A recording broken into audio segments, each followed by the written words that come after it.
I'm going to talk to you, and I have to keep within the 15 minutes, and I'll try and keep to less than that if I can. So my talk, I'm basically working with NUI Galway. I'm working on 5 different European peatland projects, and basically, well, one of them is I'm involved with Shane on the Waterlands project as well, which is peat. But it's also other types of wetland, so that's quite an important thing. But basically, my talk is peatland finance models across Europe. So I've done a lot of work over the last number of years looking at sort of socio-economic models and what's going to come down the line to help us indeed to restore peatlands. So just a quick word on why it's important to do this, or one of the reasons why it's important to do this. I personally think biodiversity is perhaps the most important thing there is. Biodiversity is a much abused term, but biodiversity to me means nature. It means that there's a good natural balance, and I think a good natural balance is always something we should strive for, because without that, we're sort of selling ourselves short in the long term. But there's a lot of push in relation to greenhouse gases and climate at the moment, and that seems to be what's driving a lot of the push towards peatland restoration at the moment. So, but the figures show, and a gentleman called Hans Houston will be talking at our Peat conference over in Antwerp later in the year, who's talked at many different conferences that myself and Terry and others have been involved with. He's come up with he's done a lot of work in the Greifswald Mars Center in Germany to show that in fact roughly 5% of global greenhouse gas emissions come from degraded peatland. So when people talk about the fact that, look, my little bit doesn't matter very much, and look at the Chinese, sure, aren't they emitting huge amounts of things? In fact, it does matter quite a lot, and all these little bits add up. And I think I'm unfortunately preaching to the converted here a little bit. But the opportunity to re-wet peatlands and reduce the amount of greenhouse gases that are being emitted from peatlands is enormous, and it's really important. But it does have to be financed. We've done a number of different surveys as part of Peat with various stakeholders and different groups, and the one thing that everybody says is, look, we need access to money. We can't just rely on goodwill of people. We can't just rely on rules and regulations trying to force us to do stuff that we don't really want to do. Just transition means that it's properly financed, because it's not just otherwise. So, it really is important that there's a proper financial model put in place. It's not there yet, but I believe it's coming. Other speakers, Shane in particular, will perhaps sort of expand on what I'm trying to say. Just to say, these are a number of the different sort of areas where peatland finance is possible. I'm going to talk to you mainly about carbon credits and the potential for carbon credits, but there's a lot of talk about ecosystem services. I'll just touch on these briefly, mainly to do with water services to do with peatlands. So ecosystem services, for example, people do get paid in countries like the Netherlands and Germany to sort of manage their land from the point of view of water. And indeed, we do have, for example, things like the Pearl Mussel project here in Ireland, whereby farmers, are paid as part of the Common Agricultural Policy payments to manage their land in a particular way to assist water quality, and that is quite important. Polluticulture, obviously many of you will be familiar at this stage. In fact, it was Hans Houston who coined that word, and polluticulture refers to wetland farming largely, so growing crops on properly re-wetted peat. And there's various research papers out about this quite recently. Polluticulture isn't a perfect situation from the point of view of carbon, but it's a hell of a lot better than, no disrespect to Bordnamona, but a lot of the peatlands that have been sort of strip mined for peat over the years. And polluticulture certainly does allow most carbon to be kept in the ground while providing an income and a profit to people. So things like sphagnum farming. Sphagnum is hugely, there's a huge potential market in sphagnum, because ultimately growing sphagnum in a sustainable way is a way that we can, I suppose, flip the need for compost, peaty compost. We can produce sphagnum potentially from peatland in a sustainable way rather than digging up what they call fossil peat.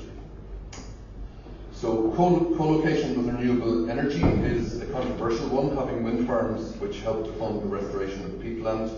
That is a controversial one on peatlands, but nevertheless it's something that needs to be looked at, because potentially there is a lot of money in it. It does need and does require very careful consideration. Certainly we've looked at this in detail, and there certainly is some merit to some types of renewable energy. We certainly have found that, in fact, that solar panels are probably not a good plan in terms of peatlands, although it seems that a lot of the solar panel farms, as it were, are being put on peatlands because they do inhibit sphagnum growth and so on, and they do affect the shade. Actually does affect the peatlands. So obviously subsidies and grants in relation to RBAPs and many other different types of subsidies and grants are potentially available. There's been a lot of work done, and we were involved in this area in relation to the Common Agricultural Policy in terms of peatland which is being restored, either carbon farming or polluticulture becoming, being eligible for cap payments or indeed eligible for the single farm payment. And that's obviously something that needs to be worked on, because the Common Agricultural Policy, DG Agri, is quite a dinosaur in terms of changing anything at all. It doesn't like change, and rightly so, because it's got a large part of the European budget. So basically it is changing though, because the European Green Deal is forcing it to do so. So there'll be a lot of discussion at the next iteration of CAP. And finally, corporate social responsibility, which is sometimes linked with carbon credits, but corporate social responsibility is something more and more different companies and so on are looking to fund peatlands and to be associated with them, always to, for some sort of publicity. But that is something where a partnership with communities can potentially go well. I'd be nervous of it sometimes, because sometimes they might have a different agenda to perhaps the community, but nevertheless, it is something worth looking at. I'm only going to focus on carbon credits. So a carbon credit is basically equal to 1 tonne of CO2 equivalent. And when we say CO2 equivalent, there's different types of greenhouse gases. The principal ones on peatlands are obviously carbon dioxide itself, and then we've got nitrous oxide and methane. So those will be the 3 main ones. So there's a different equivalency to methane, for example. I think it's around 24 times the potency, but it doesn't last as long in the atmosphere. So peatlands do emit methane, they do emit carbon, they emit it to a huge extent. And back of the envelope studies and indeed more in-depth studies would show that Ireland is emitting roughly 10 million tonnes of carbon equivalent at the moment, just from degraded peatlands. And when you think of 10 million tonnes, it's quite enormous. I've come up with all sorts of equivalencies in terms of African elephants, or I think the interesting equivalency I have actually is that I think if you add up the weight of every man, woman and child in the Republic of Ireland, that it takes about roughly 2 weeks to emit that weight from in terms of carbon from peatlands alone in Ireland. So I mean, when you think of that, every 2 weeks, every man, woman and child in Ireland being emitted up into the air, it's quite a sort of visual craziness. How am I doing in terms of time? You're okay, about 10 minutes, but 5 to go. 5 to go. Well, I'm only about 2% through. Let's speed up. Okay, so carbon credits, I won't go into the details. Basically, farmers produce, they re-wet, or landowners re-wet, communities re-wet, whatever. Basically, people going on holidays, for example, who may want to offset and are happy to pay for carbon credits. Airlines pay for carbon credits potentially. That money goes back to pay either income or indeed the cost of re-wetting. That's basically what carbon credits are about. Are they a good thing? That's another debate.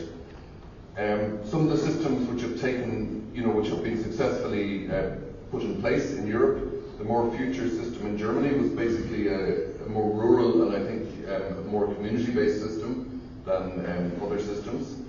Certificates were issued for reduced greenhouse gas emissions or increased sequestration, so that's quite important. Reduction credits, as they call them, so that's reducing the amount of gas or carbon which is being emitted.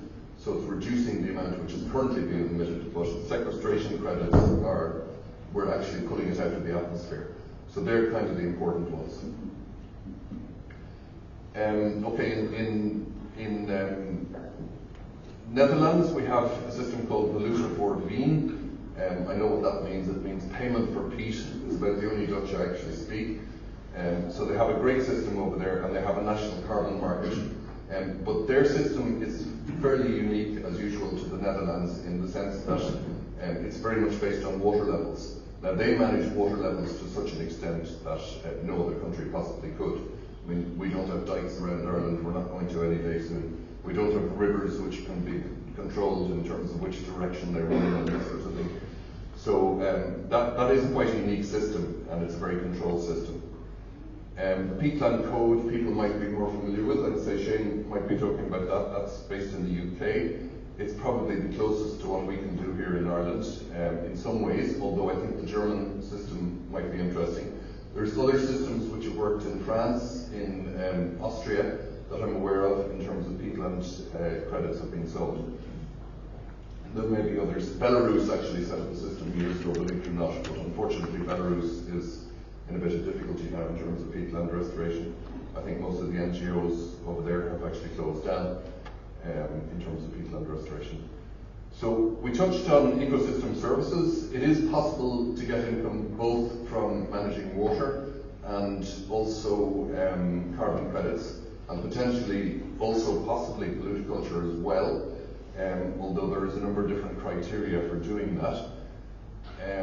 And we've come up in our white paper with the issue of the paradox of additionality, and that's basically to do with the fact that to get carbon credits you need to demonstrate that what you're doing is additional. In other words, it's not something which is going to happen anyway, regardless of the carbon credits. So it's not just a given that you can get carbon credits for a particular scheme. So the paradox really is that peatland destruction is awarded by additionality. So reduction credits, for example, can be paid out if you've badly destroyed your peatland in the first place, whereas if you've kept it in good shape, you can't get as many credits. So we have this thing with the REP scheme where people were pulling out hedges in order to replant hedges, and this sort of nonsense has to be dealt with. 2 minutes, thank you. So the scorecard system in Ireland has been very well received in Europe, across Europe. The scorecard system has been pioneered. I know a number of people are familiar with it here, but it's actually paying people in order to, dependent on how well they manage the land, and there's various surveys done. I won't go into this model, just a model we did for our white paper, just to show the various components of, I suppose, a functional carbon credit system. I wanted to touch briefly on the carbon farming financial feasibility and pricing model we're developing in Peat. It's nearly there. Basically, it will be available by the end of this month, hopefully. And what this is it shows the viability of a restoration in terms of actually providing an income for carbon farming, or at least it shows you whether you can break even if that's your wish. So it shows a number of different things. I won't go into the detail because I've only got 1 minute left.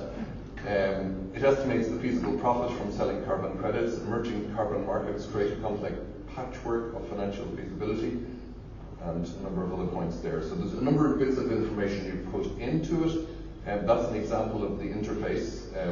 The key thing there, I suppose, there's 2 key things, is that there's an initial cost for the restoration, it's important, and then there's sort of ongoing running costs, and then of course there's the pricing of the credits. So again, I'll just skip through these.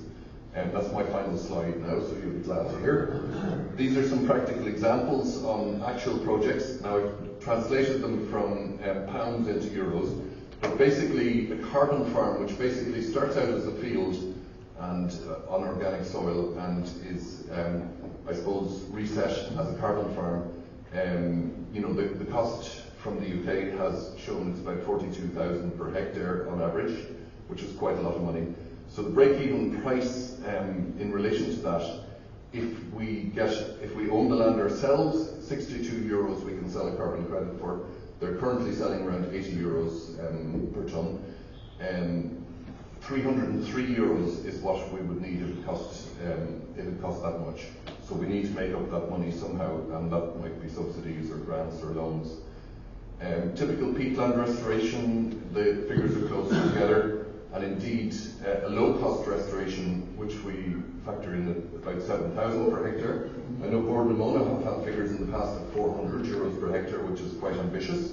It is possible to do it if you do it at scale, possibly. I see Mark shaking his head. 400 is probably pie in the sky, I think. Up. So 7,000 might be more realistic. Are you comfortable with that one, Mark? Down. The down is better. Anyway, listen, I think I better stop because 15 minutes is well and truly up. Everyone will be getting the slides, as far as I know, Niall, is that right? We'll send you the slides. You can do what you like with them. Catch the speakers at the break times and on the walks and on the boats. We know it's tight, and I know as a speaker it's near on impossible to just do 15 minutes when you have so much information. But we thank Niall very much. Anyway, thank you very much.